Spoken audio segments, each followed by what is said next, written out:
Hello, আসসালামু আলাইকুম। আপনারা সবাই কেমন আছেন? আশা করি আপনারা সবাই ভালো আছেন। চলে আসলাম নতুন আরেকটি গল্প নিয়ে, আমি গল্পগুচ্ছ।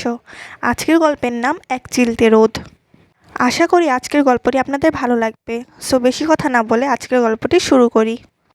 সময়ের সাথে সাথেই আমাদের বয়স বাড়তে থাকে, তাই আমরা বলতেই পারি বয়স ম্যাটার করে না।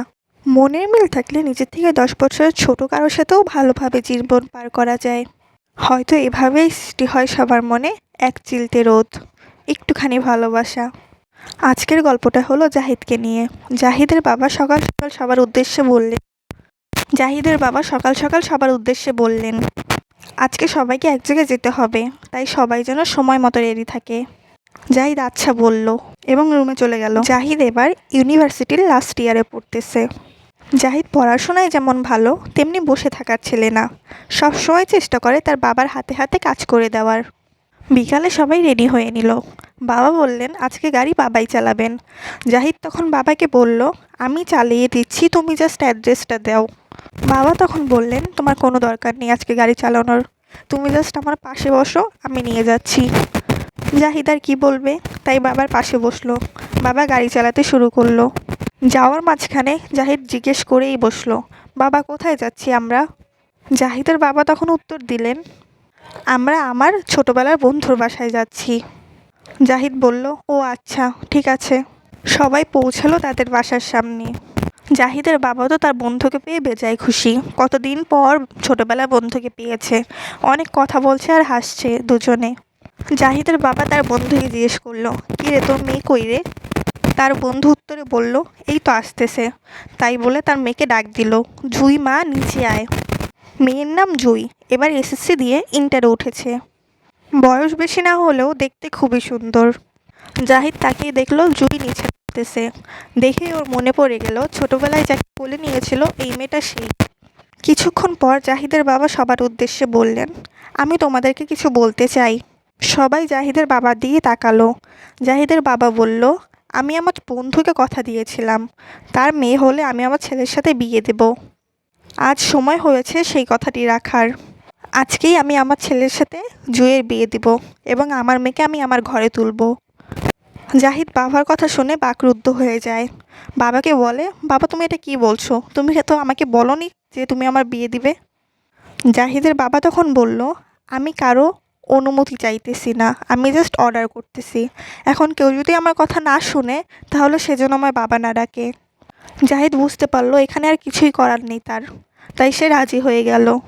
জুই এবং জাহিদের বিয়ে হয়ে গেল এবং তাদেরকে বাসায় নিয়ে আসা হলো। জাহিদ অনেক বেশি রাগে ফুঁসছে, কিন্তু তার কাছে কিছুই করার নেই।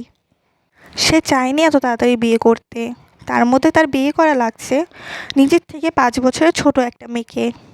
ভেবেই প্রচণ্ড রাগ হচ্ছে। মেয়ের তো এখনও বিয়ের বয়সই হয়নি, তার বাবা কীভাবে পারলো তাদের বিয়ে দিয়ে দিতে? অনেকটাই রাত হয়েছে। জুই বাসর ঘরে বসে আছে একা একা। জাহিদ রুমে আসলো, এসেই দরজাটা আটকিয়ে দিল এবং জুইকে বলতে শুরু করলো, ঢ্যাং ঢ্যাং করে বিয়ের পিঁড়িতে বসে গেছো তাই না? এইটুকু একটা পিচ্চি মেয়ে, কেন তুমি বিয়ে করতে বসেছো? এই বয়সেই বিয়ে করার এত শখ ছিল তোমার? আমার লাইফটা তো এখন নষ্ট হয়ে যাবে শুধুমাত্র তোমার জন্য। জুই জাহিদের দিকে তাকালো এবং কান্নায় ভেঙে পড়ল। আমি আমার বাবার কথায় রাজি হয়েছি। রাজি না হলে আমার বাবা অনেক বেশি কষ্ট পেত, তাই আমি কিছু করতে পারিনি। জাহিদ শান্ত হলো এবং বুঝতে পারলো এখানে জুইয়ের কোনো দোষ নেই, তাই সে অন্য রুমে চলে গেল ঘুমাতে। দেখতে দেখতে 4টি বছর পার হয়ে গেল। জুই এখন অনেকটাই বড়, সব কিছুই বুঝতে পারে এখন। জাহিদ এবং জুইয়ের সম্পর্কও হয়েছে আগের থেকে সুন্দর। তারা দুজন দুজনকে স্বামী স্ত্রী হিসেবে মেনে নিয়েছে। দুজনে খুব সুখে শান্তিতেই দিন পার করছে। তখন পিছন থেকে জাহিদ এসে বলল, কি করছো আমার এক চিলতে রোদ? জুই লজ্জায় জাহিদের দিকে তাকায় এবং বলে, তুমি আমাকে এক চিলতে রোদ বলে কেন ডাকো? জাহিদ তখন প্রত্যুত্তরে বলে, তুমি আমার জীবনে আসা সকালের এক চিলতে রোদ, সেটা কিভাবে ভুলি বলো? জুই লজ্জায় মাথা নিচু করে ফেলে। জাহিদ তখন বলে, আই লাভ ইউ আমার এক চিলতে রোদ। জুইও বলে, আই লাভ ইউ টু বুইরা বেটা। তারপর দুইজনেই হেসে দেয়। এভাবেই সারা জীবন বেঁচে থাকুক তাদের ভালোবাসার গল্প, তাদের এক চিলতে রোদের গল্প। বয়স যতই হোক ভালোবাসতে জানলে বয়স ম্যাটার করে না। তাই তুমি সবসময় ভালোই বাসো, নিজের বয়স দেখো না। সবার লাইফে আসুক এরকম এক চিলতে রোদের গল্প, এরকম ভালোবাসার গল্প। আজকের গল্পটি এই পর্যন্তই। আশা করি আজকের গল্পটি আপনাদের ভালো লেগেছে। নিয়ে আসবো নতুন কোনো গল্প। সেই পর্যন্ত সবাই ভালো থাকবেন, সুস্থ থাকবেন। আল্লাহ হাফিজ।